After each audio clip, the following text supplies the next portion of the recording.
This is your official WWE TLC 2019 review here on the YouTube channel. Jeff here with you. It took place from the Target Center in Minneapolis, Minnesota. Let's get right into the action. They had one match on their kickoff. It was a rematch from this past week's Raw. We had Andrade Cien out was Zelina Vega, of course. He took on Humberto Carrillo. I thought this was actually a pretty good match. Very solid stuff here from these guys. It's unfortunate this match got relegated to the pre-show, to the kickoff, and it should have been in the main part of the show, and you could have had something else on here, which I'll tell you about when we get there. At one point during the match, early on, Andrade got cut in the eye when one of Humberto Carrillo's kicks caught a little too well. He got cut right above his one eye there. He started bleeding, so, the referee checked it and it was okay to continue. I thought these guys told a pretty good story. Towards the later part of the match, we see Zelina Vega get up on the apron again. This time Andrade was able to avoid her, and unfortunately it was not enough because Humberto Carrillo was able to capitalize and ultimately won the match in the end at 12 minutes and 38 seconds with a beautiful looking moonsault off the top rope onto Andrade and got the surprise win. I was actually very surprised. I figured they were going for 50-50 booking here and Andrade would get his win back, but nope. Carrillo got the win clean in the middle of the ring. Zelina Vega didn't come in to try to break it up, so he got the win, so that was that. Afterwards, they really, once again, tried to push that Andrade Cien and Zelina Vega are going to break up as an act, which I believe would be a mistake, and that's why I don't think it's going to happen. I think it's a swerve, but they really did try to play it up here, so that's what we had there. My official grade for the match itself, I gave it a B+. I thought it was pretty good, pretty entertaining, a nice follow-up here, and again, surprised that Carrillo got the win, as I figured Andrade was going to get his win back. So that's the match they had on the kickoff. On to the main card, they started off with the ladder match with the WWE SmackDown Tag Team titles. We had the New Day defending the titles against the Revival. The Revival were, of course, a late replacement here, as it was originally supposed to be Dolph Ziggler and Robert Roode, but of course, those of you, I'm sure, have heard by now that Robert Roode has been suspended for 30 days without pay for a violation of the wellness policy, though they have not specifically said what he was suspended for. So, we have that. So, the Revival with a late replacement here. I thought this was, I thought it was a good match. Obviously, the outcome was never in doubt here. We knew that the New Day were going to win, but I thought these guys told a pretty good story. It wasn't the big spot fest that you would look for in ladder matches that we've seen in recent WWE times and also in AEW. I thought this was actually pretty good. The pacing I thought was a little slower, which I thought was actually pretty good. It actually made the match more enjoyable, and every guy got a chance to shine here. We saw Big E do his big dive through the ropes, the big shoulder tackle or spear, whatever you want to call that he always does. He did that here, and ultimately, in the end, Kofi was able to go up and retrieve the belts up the ladder. They had done many teases with the ladder throughout the match. The ladder was used as a weapon by both sides at points during the match. But Kofi ultimately was able to go up the ladder and get the belts, and the New Day, rightfully so, did retain at 19 minutes and 3 seconds. Again, I thought it was a pretty good match. We knew it was going to be a good match. The outcome, like I said, never in doubt, but still, I thought these four guys here, the two teams, told a great story. So the New Day retained. I gave the match a B. I thought it was very solid. 19 minutes and 3 seconds for the New Day to retain. I thought that was fine. Next match on the card was Aleister Black taking on Buddy Murphy in singles competition. Not a stipulation match, just a straight-up match. I loved right at the beginning here when Aleister Black did his entrance into the ring. Buddy Murphy was already sitting Indian style, and then Aleister Black met him when he went to sit down like that in the ring. Kind of met face-to-face, sitting down Indian style in the ring. I thought that was a nice, cool touch there. So they have the match. Again, I thought this was pretty good stuff here from these guys. I thought these guys told a great story. The crowd was into it. Early on, we see Aleister Black's nose get busted. I think he got dropped onto the steps or something, or the posts. I believe it was the steel steps that caused his nose to bleed. It looked like he suffered a broken nose, so he had blood here. So obviously, Buddy Murphy, he really got a chance to shine.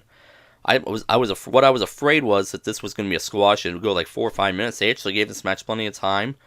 Buddy Murphy got a lot of offense in on Aleister Black, as he should have, but Black also got a fair amount of offense in. Um, Ultimately, in the end of 13 minutes and 40 seconds, Aleister Black was able to win. He won with the Black Mass. An awesome-looking Black Mass kick on Buddy Murphy to get the win. A hard-fought victory for Aleister Black, as it should have been. So, I thought, again, these two told a great story. And we're going to probably get a rematch between these guys. But I thought this was good stuff here. And the right guy in Aleister Black won. So, I gave the match a B+. I thought this was the best thing on the entire main part of the show. It was that good. And that's what we had there. So Aleister Black with a nice win here. They did the Raw Tag Team title match next. The Viking Raiders were out. They cut their promo. They laid out the open challenge. I think a lot of people, including myself, thought maybe it would be AOP that was going to come out to answer the challenge. Maybe, some people were maybe thinking maybe the Usos were going to make the return here. We didn't see any of these options. Instead, we got they went the boring and predictable route with the OC coming out. And you have Anderson and Gallows. They accept the challenge, so they have the match. Unfortunately, I thought this match sucked. I don't know what more you want to say. It didn't do anything for me. I should mention also that this match was actually a sponsored match. KFC was sponsoring this match. They had this table out there ringside. They had these quote fans out there enjoying the KFC food. So they got placement here, merch advertising placement here from KFC. So that was fine. We later found out that the two guys that were sitting at the tables, they were local indie wrestlers. So no surprise. I kind of figured that's who they were. And whether the other two females, I don't know if they were actual fans or just plants, but whatever. But yeah, there was really nothing to the match overall. The match ends in a double countout.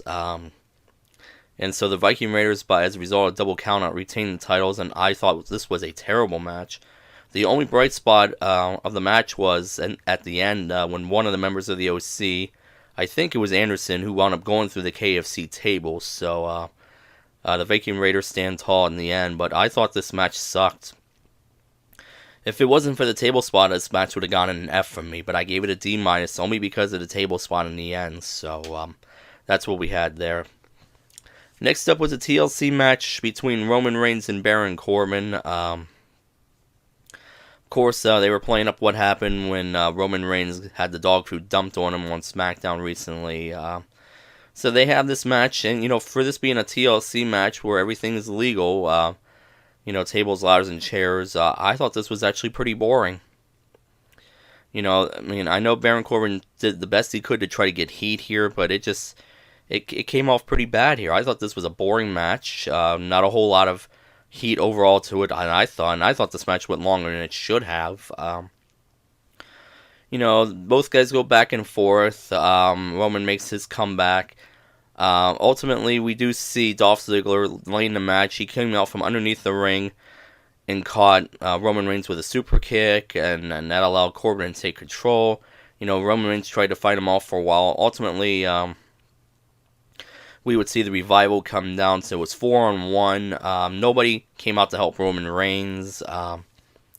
The heels take over from here. Corbin ultimately hits an end of days in the ring onto a chair and actually pinned Roman Reigns and got the win, which surprised me. I figured Roman Reigns was going over here, but Baron Corbin actually got a win, which tells me this program is going to continue, which, it's really not done much for me. And the match went 22 minutes and 11 seconds. Again, a lot longer than it should have.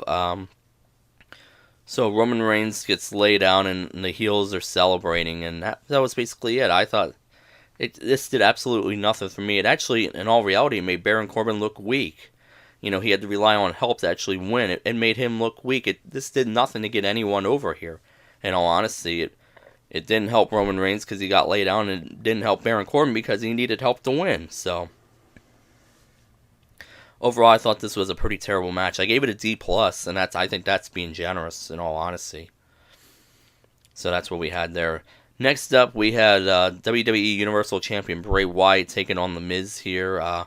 They had done the deal. They showed the footage where Renee Young was in The Miz's new home interviewing him, and they had Maurice comically scream for The Miz. They go upstairs and find that the one doll there from the fun house was in the crib of their young kid. This was just comedy at its finest. So they have the match here. The crowd's very quiet for it. The Miz and Wyatt, they go to have the match. The Miz jumps Wyatt early, you know. And I will say, Bray Wyatt came out as Mr. Rogers type. We didn't have the red lighting, which was a positive for the match. That was one of the only positive things about this whole thing. Miz goes right after Wyatt, jumps him, gets on the attack. He ultimately hit a skull crusher in finale, but did not cover him. Wyatt was able to battle back. Ultimately, he got Miz to the outside. He ultimately landed a Sister Abigail on the Miz on the outside. Miz barely beat the 10 count back. And for the Miz's effort, he got caught right into another Sister Abigail, and that was it. That was the match. Wyatt won, as he should have. I figured he was winning. This was non-title action. The match went 6 minutes and 35 seconds. And that was it. Afterwards, they do the deal where they show the Fiend up on the screen. The fans are telling him to let him in. Wyatt goes after the cartoonish-looking mallet on the outside. He's getting ready to go hit the Miz with it. We see the lights go out. We see Daniel Bryan actually make his return. He's covered in a hoodie. He goes after Wyatt. He really does a number on him. The Miz just kind of vanishes. We don't ever see him again. So Wyatt and Daniel Bryan go at it, and Bryan gets all the offense, and he hit the yes kicks, the running knees, the whole deal. You know, then we see Bryan. He, of course, revealed himself. He showed that he had his beard shaved and he had his hair buzzed. Kind of the American Dragon look that he used to have in Ring of Honor. That's the look he's going by now. Actually, I thought it was fine. So looks like Bryan's in position. He's going to get the mallet. He's going to attack Wyatt. We see the lights go out, and then we see Wyatt just disappear. And then Daniel Bryan leads a yes chant, and that was it. I figured maybe they were setting up for something with Bryan going back up the apron, or up the apron, back up the aisle, I should say. You know, with his back turned to the aisle, you know, facing out towards the ring. I figured maybe Wyatt was going to come from behind, maybe attack him, and nope, we got nothing here. So that was it. So Daniel Bryan left standing tall. Obviously, they're going to have a match, those two, at some point. And I'm sure the Miz's involvement in this is not done yet. I could possibly see a triple threat with these guys coming up in the near future. And you know we're going to have that Bryan-Wyatt match at some point as well. Do they do it at the Royal Rumble, or do they hold off for a little bit longer? We'll have to wait and see. But so that's what we had there. Next match on the card was the tables match involving Rusev taking on Bobby Lashley. Of course, Lana was out there with Bobby Lashley. They have this match. There's really not a whole lot to say about it. Both guys, you know, they go after each other. They do their thing. At one point, we see Lashley get this steel guardrail. He brings it into the ring. Attacks Rusev with it. Late in the match, though, looks like Rusev has things in hand. Lana actually comes into the ring and actually gets on top of Rusev and rakes him in the face. Ultimately, Lashley was able to take control. He threw Rusev at one point into one table. It didn't break, which was a suplex spot. And then he eventually hit this Beal on him on the other side to the other table in the other corner, and that did break, and that wound up winning the match for Bobby Lashley at 13 minutes and 27 seconds. And they celebrated. There was really not a whole lot more to say about the match. I gave it a C, which I think is generous, but there was really not a whole lot to say about this match, and Lashley winning, which I thought was going to be what was going to happen anyway. So Bobby Lashley gets the win because Rusev had been getting the better of him leading up to this, so you figure Lashley had to get some heat back, and that's what happened. So that's what we had there, and Lana and Bobby Lashley are celebrating when it's all said and done.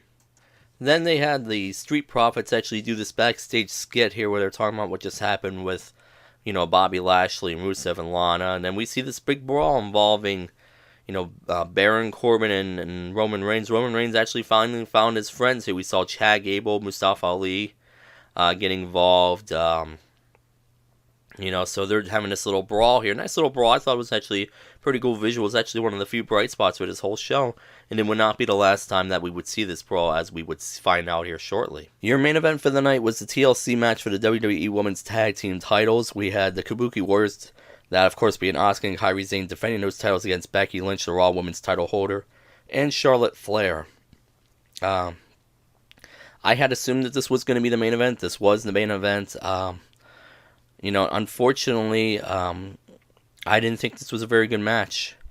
They gave the match plenty of time. They were running early, so I knew they were going to give it time. It seemed like they were stretching as well late in the match, but let's just go through what happened here.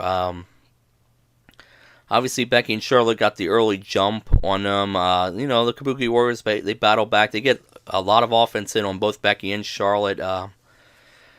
At one point, we see Becky get tied up by a rope onto a ladder on the outside there. They had tied her up, kind of like rail track style, railroad type style, tied her up to the track, and so she was basically immobile for a while. They go after Charlotte. They eliminate her over the barrier. That ladder is set up in the ring, and for some unknown reason, both of them go up at the same time instead of just one of them going up and having the other one watch to make sure nobody, especially Charlotte, comes back into attack. Charlotte ultimately does make it back in. At one point after this, Kairi Sane must have gotten concussed. I'm guessing it was a move on the outside. I don't know what it was. There was a point when Kairi Sane was also trying to throw these chairs into the ring. It looked bad here. She had missed on the first attempt. It actually bounced off the ropes and actually hit her back in the face, the chair that she threw. So it was bad. She ultimately, I think she got flustered there because she knew she had botched. Ultimately, she tries to go hiding under the ring. Becky and Charlotte bring her out. Kairi does use the fire extinguisher on her, so she saves face there a little bit. I just thought the match, it seemed kind of clunky. It was a little sloppy. I don't know. It just seemed like it was out of it. And then Kairi must have gotten concussed later on. Charlotte did this deal where she went to go powerbomb her through a table. She seemed to be struggling getting her up. I don't know if that was just Kairi going into business for herself or if she was concussed. I think she was concussed. I don't think she realized she was being put up for a powerbomb until she was literally up. Then she kind of caught on, but still. So then Asuka's taken out on the outside. Becky's in the ring with the ladder set up. There was a rope tied up on the bottom of the ladder, and Becky's literally just fingernails away from grabbing the belts. Asuka yanks on the rope, tied to the ladder, and actually drops Becky off the ladder. And then Asuka, once Becky gets eliminated on the outside, Charlotte's eventually eliminated on the outside. Asuka actually goes up the ladder, and she grabs the titles, and they win the match at 25 minutes and 58 seconds to retain, as they should have. They should not have been losing the titles here. I thought this was the right outcome. 25 minutes and 58 seconds. This match went a lot longer than it should have. They easily could have cut 10 minutes from this. It seemed like in the last 5-6 minutes they were really stretching here because they were running early.